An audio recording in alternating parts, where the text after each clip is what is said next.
I always find it funny that a father figure to a teenage boy who is actually a superhero is saying to him, your body's gonna change. I know the same thing happened to me. I know what you're going through.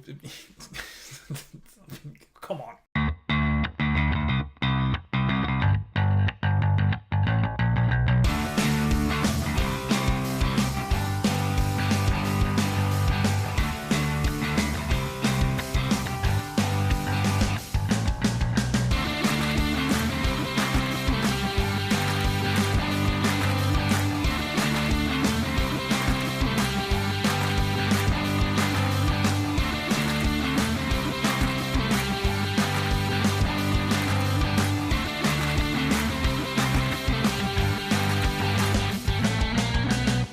Hello brothers and sisters, my name is Daidarius and welcome to the review for Brightburn. So Brightburn is an alternative to Superman. Actually, it's just Superman but with a twist. So Brightburn features the Briar families who is trying to get a child, and then one night, one just lands in the garden like Superman did with the Kents. They're trying to raise him, and then we jump forward to when he hits the age of 12. He slowly discovers that something is different about him. Not that he's adopted, he already know that. Here, Brendan Briar, yes, we need a BB in this movie, not a CC as Clark Kent, but Brendan Briar slowly discovers that he is different from everyone else. And in the meantime, he also gets bullied and, cast aside a lot in school because he's, I don't know, different, I guess. He's very, very smart. He's kind of shy and introverted, so yeah, I guess he's gonna get picked on. Unfortunately, as his power develops and he's getting picked on, his well-viewed kind of changed as what Clark Kent's did. So now he's kind of becoming a monster. So that's pretty much the plot of this movie summed up. So what did I like about this movie? Well, first of all, I like the idea, I like the concept. Every time you can take a superhero story and then turn it on the head. For instance, Superman is always this Boy Scout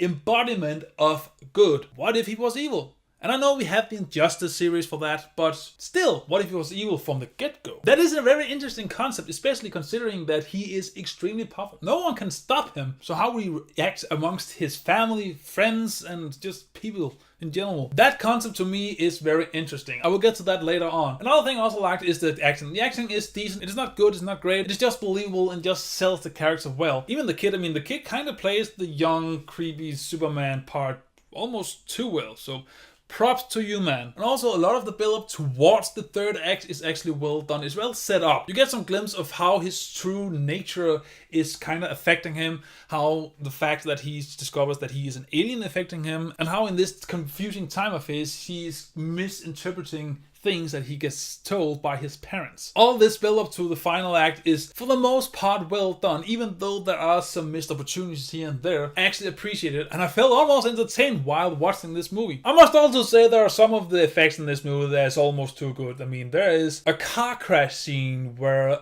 a man's head and a steering wheel kind of kiss. You might think, what the hell is that about? Well, just how? That was almost too impressive done. Just Jesus! I also like the fact that this movie didn't try too much to rely on jump scares, but was more trying to build up a creepy atmosphere. Every time a horror movie relies more on atmosphere than jump scares, then I am pleased. Besides, this movie doesn't really have to rely on jump scares. It has an almost godlike being who is slowly becoming kind of an asshole. That in itself is kind of terrifying. Once that's said and done, what didn't I like about this movie? Well, one part is the horror aspect. The horror aspect wasn't really utilized that much. You get maybe 4 scenes that can be defined as horrific or just terrifying in general, but besides that, this movie is not really trying to tell a horror story. It's just trying to tell a different superhero origin story or supervillain origin story, which is kind of a bummer because there's a lot of horror potential in this movie, which gets me to the second point, which is the development of our main character. There's been a lot more focus on him slowly becoming this evil villain instead of just kind of like Anakin in the third Star Wars movie. I would have wanted more struggle and build up with him. It could have made the villain more compelling, and also if it then have focused on this aspect earlier on in this movie, then we get a lot more horror atmosphere put into this movie, because there's a lot of potential in there. You have a child who is extremely fast, can fly around, shoot laser beam throughout his eyes, and is extremely strong and invulnerable for the most part. That is almost like an alien setting. But unfortunately, we don't really focus on that part, and unfortunately, we don't really focus on his turn to becoming a villain, which is kind of a bummer, because almost at the end of this movie, they kind of throw in this line where he says to his mother that he tried to do good, he wanted to do good, but at no time do we actually see this throughout the movie. We don't see that conflict, which kind of brings me to plot points. There's a lot of plot points that just get dropped throughout the movie. There's even at one time a missing person case going on that just doesn't lead anywhere until the end of the movie, but the resolution of it is non-existent. It's just quickly in your face, and that is it. And it's not the only plot point. A lot of plot points just get dropped throughout this movie so we can just get to the ending. And I don't know why. Hell, a lot of these plot points you can actually just remove from the movie and you still have the same movie. You don't really lose anything. So why put them in there if you're not going to use them? Which means that when you realize these things, you kind of feel like you're wasting your time while watching the movie. And then other times you feel entertained because they're kind of using this Superman powers in an interesting way as him as a villain. So it's kind of conflicting in that aspect. And I just wish they wouldn't go with the cliche ending. I mean, when you see this movie, you know exactly how it's gonna end, and that is the way it's gonna end. So this movie is extremely predictable. It has a great setup. It doesn't know what to do with it, and it's only gonna utilize on the setup in the later half of the movie. It's not gonna do anything with the kid except let him being bad guy. So he's not gonna get three-dimensional, complex or anything, even though they kind of want to set that up at the end of the movie for no fucking reason. And the mother and father's interaction later on in the movie could have been done better. I mean, some of it kind of gets out of the blue. Not how the father reacts, but how the mother responds, I would say. It would actually have been interesting if they had dwelt on that part more throughout the movie. But there's also getting more layers to this movie, and also how this kid feels his relationship with his parents actually is. However, there's a great concept. There's kind of a lore thrown in there. There's also a lot of unanswered questions, which I don't mind, but that's double B symbol. What is the point of that? You don't really get a resolution for that, except that might be standing for Brandon Breyer.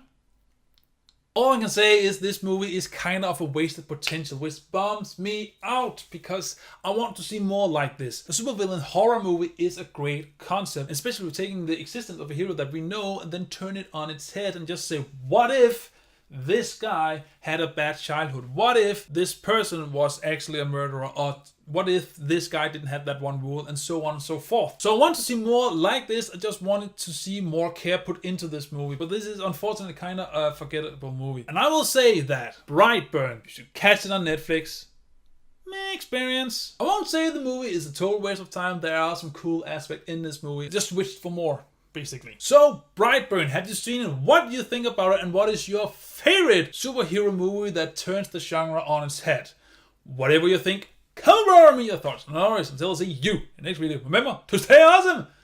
Bye! Just so disappointing.